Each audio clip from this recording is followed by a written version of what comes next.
जय हिंद, जय भारत, वंदे मातरम। इस नए वीडियो में आप सभी का स्वागत है। मित्रों, आजकल हमारे गांव में पंचायत चुनाव का शोर मचा हुआ है। युवाओं में, युवतियों में, अन्य ग्रामीणों में ग्राम प्रधान से लेकर जिला पंचायत की कुर्सी तक कब्जे की होड़ मची हुई है। हर दावेदार इस वक्त खुद को सामने वाले से अधिक कर्मठ, शिक्षित, योग्य प्रत्याशी साबित कर रहे हैं। हालांकि अधिकांश लोगों को तो यह भी पता नहीं रहता है कि जिस पद की वह दावेदारी कर रहे हैं उसके क्या कर्तव्य हैं, उनको कितना मानदेय मिलता है। इनके अलावा शायद आम जनता को तो इस त्रिस्तरीय पंचायत होती है और उनका प्रथम चरण क्या होता है, सेकंड चरण क्या होता है, थर्ड चरण क्या होता है, इसकी भी जानकारी नहीं है। इस कारण यह वीडियो उन युवाओं एवं आम जनमानस के लिए जानकारी भरा होने वाला है। युवाओं एवं आम जनमानसों से मैं अनुरोध भी करूंगा कि आप लोग इस वीडियो को और लोगों को भी जरूर शेयर करें, ताकि सभी लोग त्रिस्तरीय पंचायती चुनाव व उनके सदस्यों के बारे में जान सकें, उन सदस्यों के कार्यक्षेत्र, उनको मिलने वाले भत्ते तथा मानदेय के बारे में भी सही जानकारी मिल सके। वीडियो में आप बने रहें। हम आगे वीडियो में देखेंगे कि इन पंचायती चुनाव को त्रिस्तरीय पंचायत चुनाव क्यों कहा जाता है। त्रिस्तरीय पंचायत के सदस्यों वार्ड मेंबर, उप ग्राम प्रधान, क्षेत्र पंचायत सदस्य, जिसे ब्लॉक डेवलपमेंट कम्युनिटी मेंबर यानी बीडीसी मेंबर भी कहा जाता है, तथा जिला पंचायत सदस्य के कार्य व उनको मिलने वाले मानदेय व बजट के बारे में जानेंगे। सर्वप्रथम हम बात कर लेते हैं कि जो ये चुनाव अभी हमारे उत्तराखंड में चल रहे हैं, इन्हें त्रिस्तरीय चुनाव क्यों कहा जाता है। जैसा कि त्रिस्तरीय शब्द से ही स्पष्ट हो रहा है कि तीन स्तर, यह तीन स्तर होते हैं: ग्राम पंचायत, क्षेत्र पंचायत व जिला पंचायत। तो चलिए इन तीनों स्तरों को समझ लेते हैं। प्रथम स्तर यानी फर्स्ट लेयर होता है ग्राम पंचायत का। ग्राम पंचायत का मुखिया ग्राम प्रधान होता है।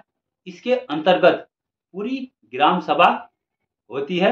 एक ग्राम पंचायत का कार्यकाल जो 5 साल का होता है। उसके बाद जब चुनाव होते हैं तो ग्राम सभा के सदस्य ही प्रधान को अपने वोटों से विजयी बनाकर चुनते हैं। साथ ही ग्राम सभा में लगभग 8 से 10 वार्ड मेंबर भी होते हैं, यानी अलग अलग जनसंख्या के आधार पर उस गांव में वार्ड मेंबर नियुक्त होते हैं। लगभग 8 से 10 तक तो एक आप मिनिमम नॉर्मली मान के चलिए कि वार्ड मेंबर एक ग्राम सभा में हुआ ही करते हैं।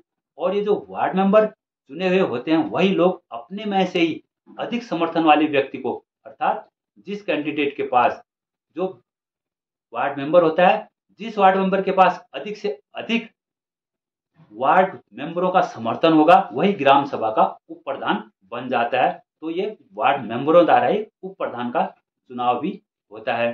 तो ग्राम सभा के चुने हुए इन्हीं जनप्रतिनिधियों वार्ड मेंबर, उप ग्राम प्रधान से मिलकर बनती है ग्राम पंचायत।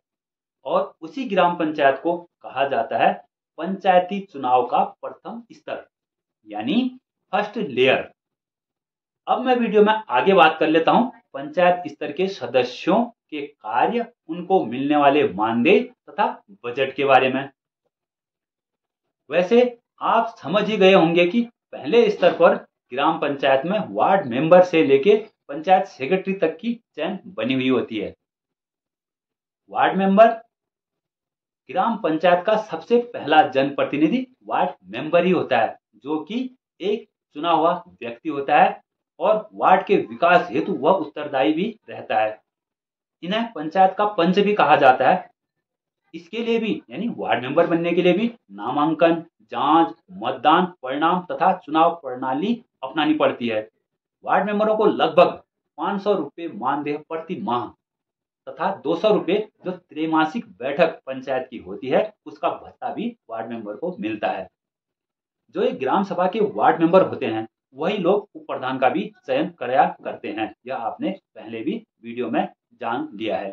अर्थात जिस उप प्रधान प्रत्याशी के साथ ज्यादा वार्ड मेंबरों का समर्थन होगा वही उप प्रधान बनता है।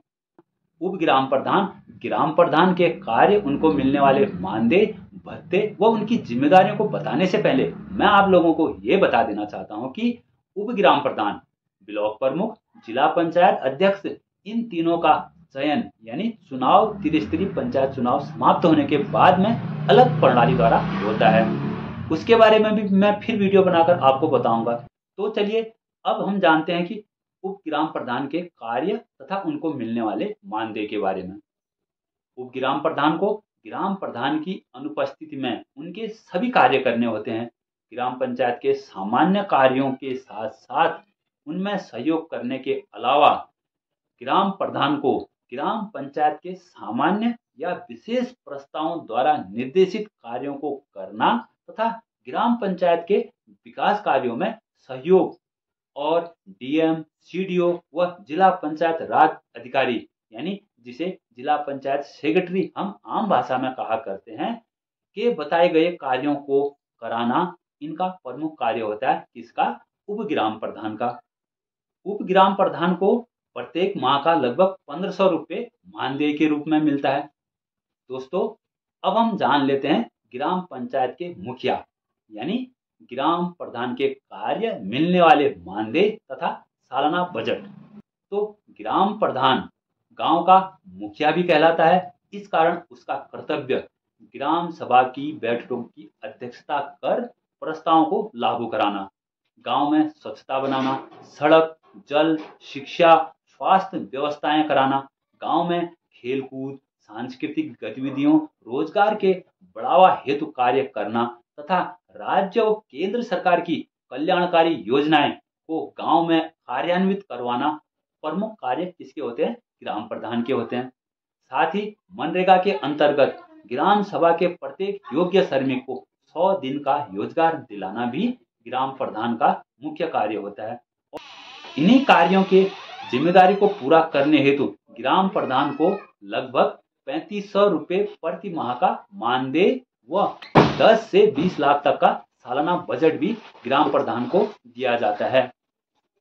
इसके अलावा समय समय पर सरकार अन्य तरह से ग्राम प्रधान को बजट मुहैया कराती है ताकि गांव के विकास कार्यों की गाड़ी न रुक सके। तो अभी यहाँ तक पर प्रथम स्तर के बारे में आप जान चुके हैं। अब मैं बात करता हूं दूसरे स्तर यानी सेकंड लेयर की, यानी क्षेत्र पंचायत के बारे में। सेकंड लेयर किसकी होती है? क्षेत्र पंचायत की होती है। वह क्षेत्र पंचायत सदस्य बीडीसी मेंबर के बारे में हम आगे जानेंगे और यही होती है पंचायत चुनावी त्रिस्तरीय पंचायत की सेकंड लेयर। क्षेत्र पंचायत लगभग 2 या 2 से अधिक यानी 2 ग्राम सभाएं भी हो सकती हैं उसमें, या 2 से अधिक ग्राम सभाएं जिन्हें ग्राम पंचायत कहा करते हैं वह भी हो सकती हैं।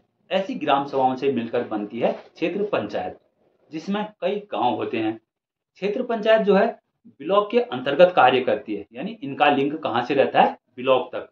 क्षेत्र पंचायत यानी ग्राम पंचायत से थोड़ा ऊपर की जो सेकंड लेयर होती है वो होती है क्षेत्र पंचायत की, और इनका लिंक रहता है ब्लॉक से।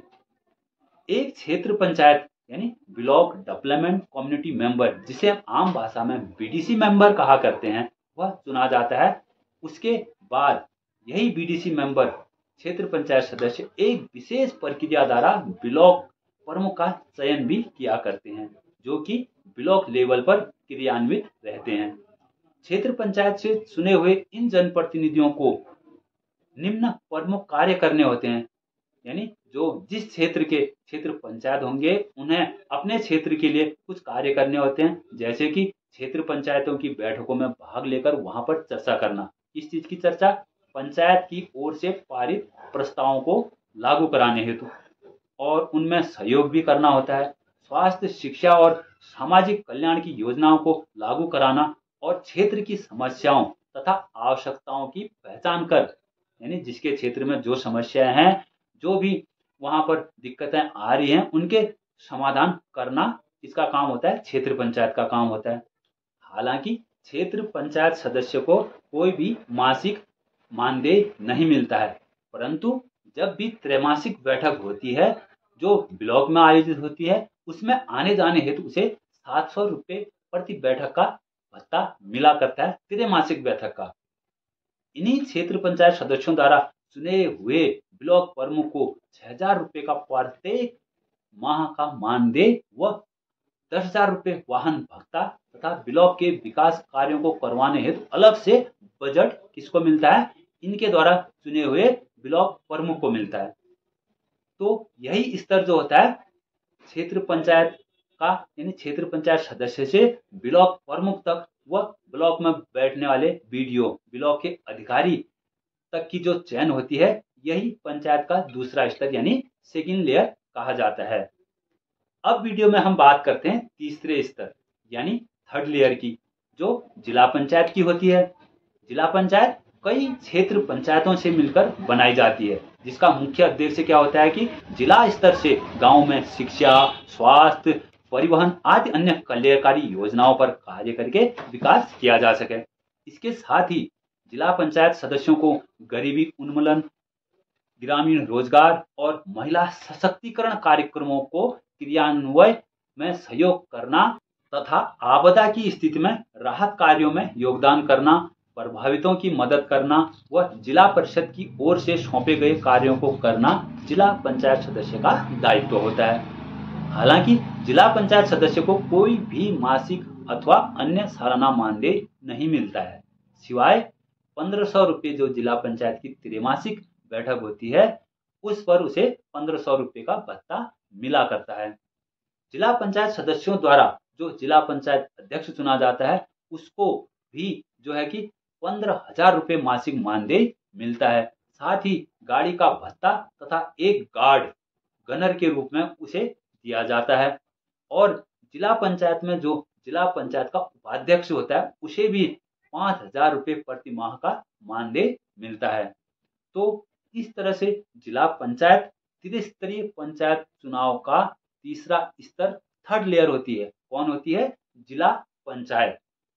हालांकि सन 1992 में जब 73वां संविधान संशोधन के बाद पूरे देश में त्रिस्तरीय पंचायत चुनाव लागू हुए थे। कब? 1992 में 73वें संविधान संशोधन के बाद। तभी से हमारे देश में पंचायती चुनाव के 3 स्तर बनाए गए, जो आप लोगों ने वीडियो में देखा भी, समझा भी, सुना भी। फर्स्ट लेयर प्रथम स्तर में ग्राम पंचायत, सेकंड लेयर द्वितीय स्तर में क्षेत्र पंचायत और थर्ड लेयर यानी तीसरे स्तर में जिला पंचायत। कहा जा सकता है कि यह तीनों स्तर गांव के विकास हेतु 3 अलग अलग तरीके से कार्य किया करते हैं, जो आप लोग वीडियो में समझ भी चुके हैं। यह वीडियो उन युवाओं प्रत्याशियों के लिए भी काफी अच्छा रहा होगा जो इन पदों पर चुनाव लड़ने जा रहे हैं या फिर कभी लड़ने की सोच रहे हैं। वीडियो की समाप्ति पर मैं आप लोगों से अनुरोध करूंगा कि अधिक से अधिक लोगों को जरूर शेयर करें, क्योंकि यह वीडियो अधिक लोगों तक पहुंचेगी तो उन्हें भी त्रिस्तरीय पंचायत चुनाव के तीनों स्तरों के साथ साथ त्रिस्तरीय पंचायत के कार्यों के बारे में तथा उनको मिलने वाले मानदेय, भत्ते के बारे में पता चल पाएगा, जिससे उन लोगों में भी जागरूकता फैलेगी और विकास हेतु इन सदस्यों से यानी ग्राम पंचायत के सदस्यों से, क्षेत्र पंचायत के सदस्यों से, जिला पंचायत के सदस्यों से गांव हित में कार्य करवा सकेंगे, साथ ही समस्याओं का निस्तारण भी करवा सकेंगे। तो इसलिए यह मैंने निवेदन आप लोगों को किया। तो इस वीडियो को मैं यहीं पर समाप्त करता हूं। फिर मिलेंगे अगले वीडियो में, तब तक के लिए जय हिंद, जय भारत, वंदे मातरम।